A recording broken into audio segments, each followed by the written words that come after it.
Mr. Sebastian, welcome to Egypt. Thank you very much. Great to be here. Thank you. I want to start by asking you a question I think many of your fans just want to know out of curiosity. Your show Hardtalk was incredibly popular. People around the world watched it. What made you decide to leave such an iconic show? 7.5 years. I did it for 7.5 years. Barely had a day off. Homework every night. It was like doing university finals over and over again. I enjoyed it enormously. It was a huge privilege to go around the world asking difficult questions on behalf of people who couldn't ask those questions themselves. But 7.5 years was long enough. Was it something contractual that you had agreed at those 7.5 years, or you just decided at that point? No, just decided towards the... I left still wanting more. I left hoping the audience still wanted more, but that's the time to go. That's the time to go. I think it was a great program. It's continued to be a great program. I think still is. Still goes around the world. Still puts those difficult questions. And the great thing about Hardtalk was then and now is that it was an incredibly well-researched program.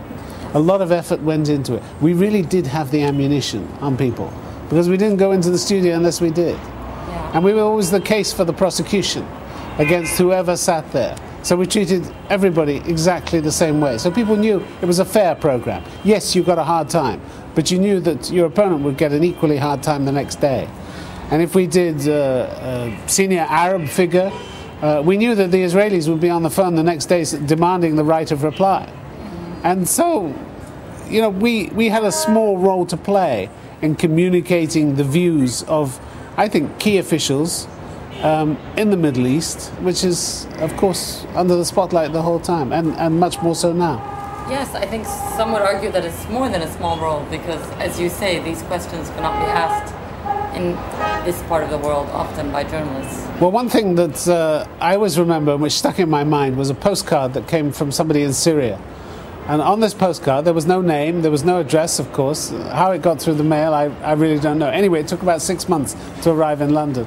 And all it said was, you interview a lot of hateful politicians, but you speak for the helpless and the hopeless.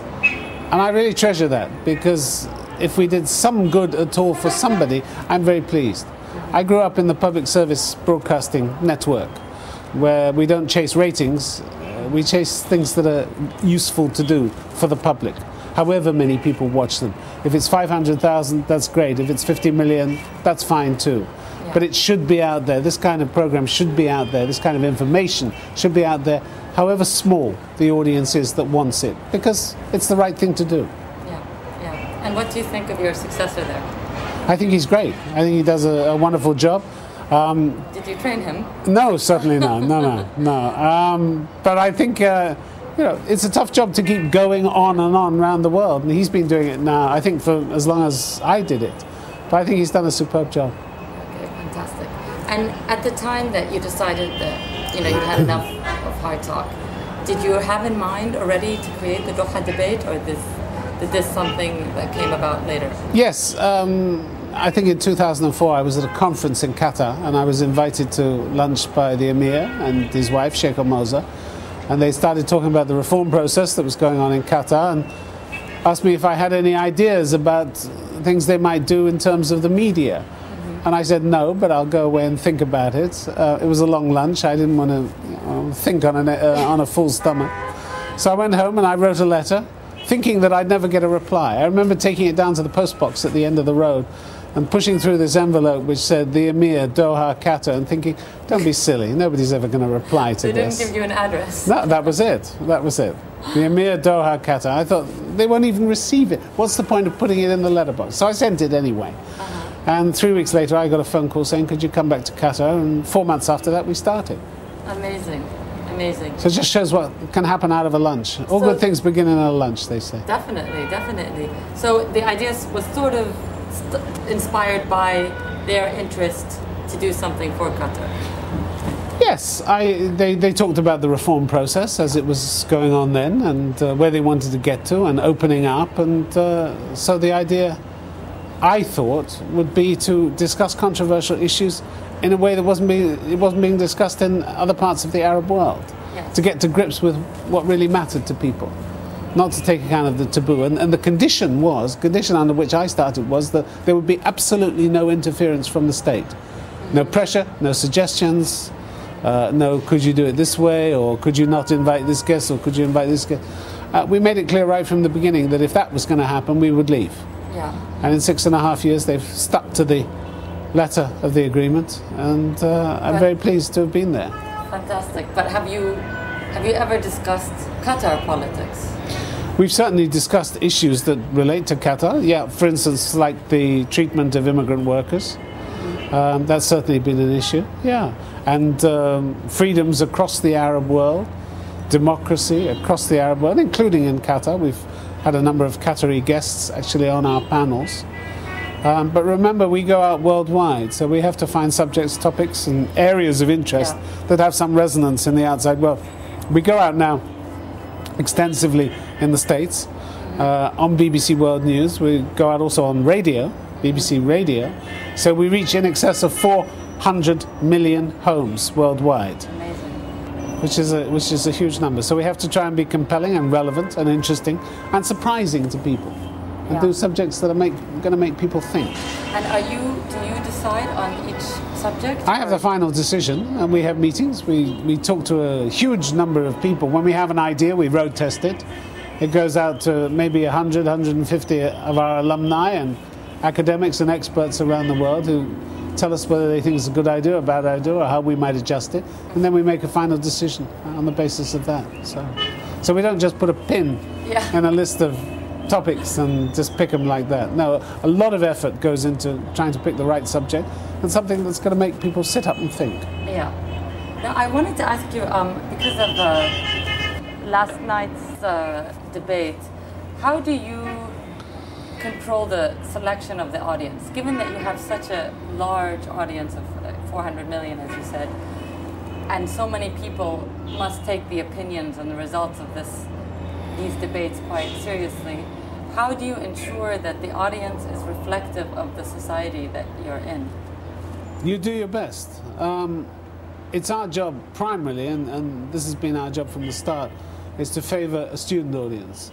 So we have 2/3 of the audience who are students or young professionals, and young professionals as well. But we want it to be a young audience. We want it to be an audience that is thinking of new ideas, that has open minds, that is prepared to discuss things without prejudice and in a way that their parents haven't always done, and come up with new solutions and get used to the idea of debating as a means of practicing free speech, but also holding public officials to account. So if the Doha Debates have done one thing, I think it's that we've provided a platform for young people in this region to talk to their leaders and thought leaders in a way they've never done before, and squeeze them. Yeah. Ask questions, but also insist on answers. And I think that's new. Yeah. I mean, we've brought, if I can give you an example, if I'm not going on too long, give you an example, we brought Hamas and Fatah representatives together. That was hard enough by itself, to get them to actually turn up on the same day. Even if they agreed to turn up, you never know whether they're coming. Until the last minute we didn't. Anyway, they sat there. And they took an extraordinary amount of criticism from young Palestinians in the audience. Now, this was something those kids would never have been able to do back in the West Bank or Gaza. And quite frankly, the reaction of the officials, their jaw dropped open in amazement, because they'd never been spoken to in that way by young Palestinian kids who were saying to them, "You failed us, get out of the way, it's time for a new generation, we can't go on with this." And they didn't know how to react.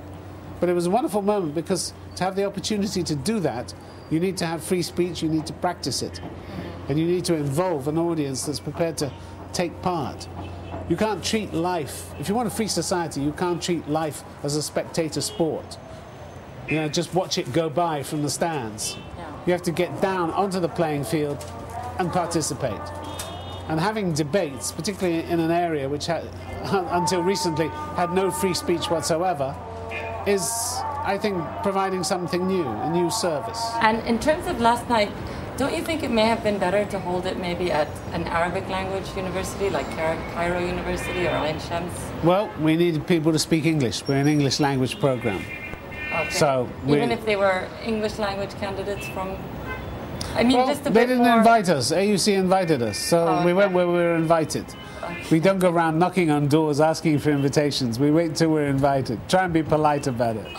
Yeah. Okay, let's talk about the future. What is your ultimate goal for these debates? What would you like the impact of them to be in the long run? Really to open minds. I know that it's very difficult to measure how successful you are, but if you look at Qatar, since we started, they've set up debating teams in schools and colleges. They have a national debating team now. More than 2,000 students and staff have been through debate training, which we organised in association with the Oxford Union. So a lot of people have embraced the idea, and they've done it willingly. Nobody's forced them into it. They've done debate training either early in the morning or late at night after school, and they love it. And they prepare for the Doha debates, and they often discuss the subjects before they come to us. So the idea that we brought some kind of Western construct and tried to bolt it onto the Arab world is wrong. I mean, these people were embracing debate 1,400 years ago. It's just that they lost the habit of it somewhere along the way. Yeah. But they had it long before we did, and all we've done is taken a giant step back, hopefully, to that period where people did debate, question, probe, where the Prophet used to debate with people of different faiths and different beliefs. And we're trying to get back to something approaching that. I think an Arabic version would be great. You need to convince the masses here to change their thinking. Well, it won't be me then who does it. No, well, you translated. And is there any other project, exciting project that you're working on that you'd like to tell us about? We're always working on new projects, always thinking of new ideas, trying to stay relevant, stay compelling, stay interesting, stay surprising to people as well.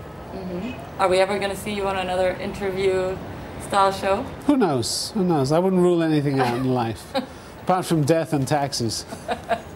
Okay, the last bit we do is called Enigma Questionnaire. You can just answer very short answers, okay? First question is, what do you love most about the Middle East? People.